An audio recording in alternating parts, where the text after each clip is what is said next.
Back news. Kaleshwaram పనుల పురోగతిపై CM KCR సంతృప్తి వ్యక్తం చేశారు. అది ఆసియాలోనే అతిపెద్ద సొరంగం. 81 కిలోమీటర్ల సొరంగ మార్గం తవ్వాల్సి ఉండగా ఇప్పటి వరకు 75 కిలోమీటర్లు పూర్తయింది. ఇదే స్ఫూర్తితో పనిచేయాలని అధికారులను ఆదేశించారు సీఎం కేసీఆర్. రిజర్వాయర్ నిర్మాణం పూర్తి కాకముందే కాల్వల ద్వారా చెరువులు నింపాలన్నారు. 2018 డిసెంబర్ నాటికి బ్యారేజ్ పనులు పూర్తి కావాలన్నారు. సిద్దిపేట సమీపంలోని ఇమాంబాగ్లో నిర్మిస్తున్న 3 టీఎంసీల సామర్థ్యంతో రిజర్వాయర్ను పర్యాటక ప్రాంతంగా మార్చాలన్నారు CM KCR. AP PG ECET ఫలితాలను విశాఖలో విడుదల చేశారు మంత్రి గంటా శ్రీనివాసరావు. ఎగ్జామ్లో 26,677 మంది అభ్యర్థులు అర్హత సాధించారు.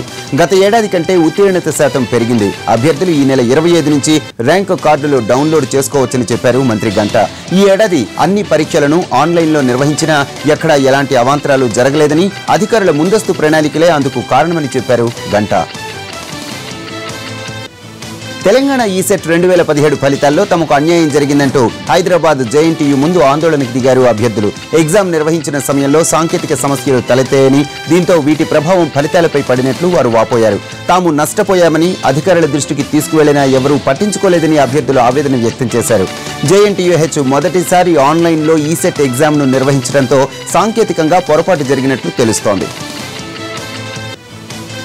తమను బానిసలుగా మార్చే జీవో నెంబర్ 279ను రద్దు చేయాలంటూ శ్రీకాకుళం మున్సిపల్ కార్పొరేషన్ ముందు ఆందోళనకు దిగారు కార్మికులు.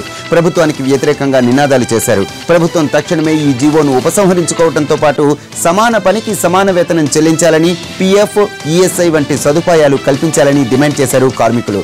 లేకుంటే ఆందోళనను మరింత ఉధృతం చేస్తామని హెచ్చరించారు. గద్వాల మున్సిపాలిటీలో చైర్మన్ సహా కౌన్సిలర్లు రోడ్డెక్కారు. కమిషనర్ వ్యవహార శైలికి నిరసనగా విధుల్ని బహిష్కరించి మున్సిపల్ ఆఫీసుకు తాళం పెట్టారు. కమిషనర్ పట్టణ సమస్యలు పట్టించుకోవటం లేదని, మున్సిపాలిటీకి బిల్లులు కూడా సరిగా చెల్లించడం లేదని ఆరోపించారు.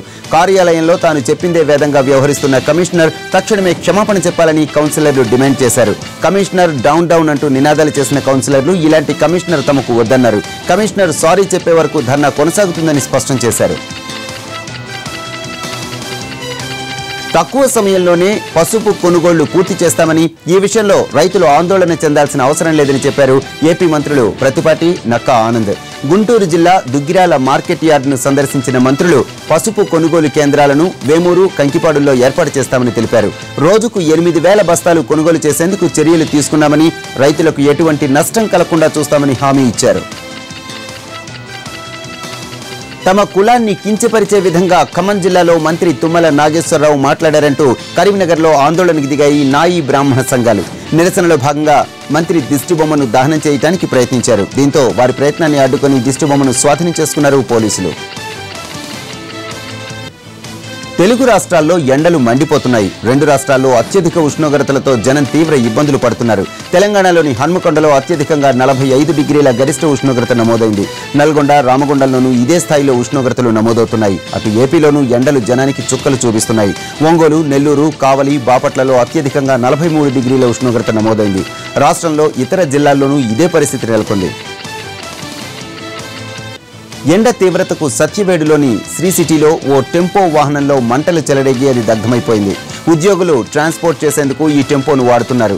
మధ్యాహ్నం 2 గంటల షిఫ్ట్ ఉద్యోగులను దింపిన తర్వాత ఒక్కసారిగా మంటలు వచ్చి వాహనం అగ్నికి ఆహుతైంది. ఉద్యోగులు వాహనం దిగిన తర్వాత ప్రమాదం జరగడంతో పెను ప్రమాదం తప్పింది. విశాఖపట్నం జిల్లాలో దారుణం చోటు చేసుకుంది. చింతపల్లి ఏజెన్సీలో 2 గిరిజన యువతులపై సామూహిక అత్యాచారం జరిగింది. 2 రోజుల క్రితం తాజంగి జాతరలో ఈ ఘటన జరిగింది. నిందితులపై కేసులు పెట్టకుండా స్థానిక నేతలు ఒత్తిడి చేస్తున్నారు. ప్రజా సంఘాల సహకారంతో 48 గంటల తరువాత బాధితులు చింతపల్లి చేరుకున్నారు. నిందితులతో పాటు కేసులు పెట్టకుండా ఒత్తిడి చేసిన స్థానిక నేతలపైన కఠిన చర్యలు తీసుకోవాలని ప్రజా సంఘాలు డిమాండ్ చేస్తున్నాయి.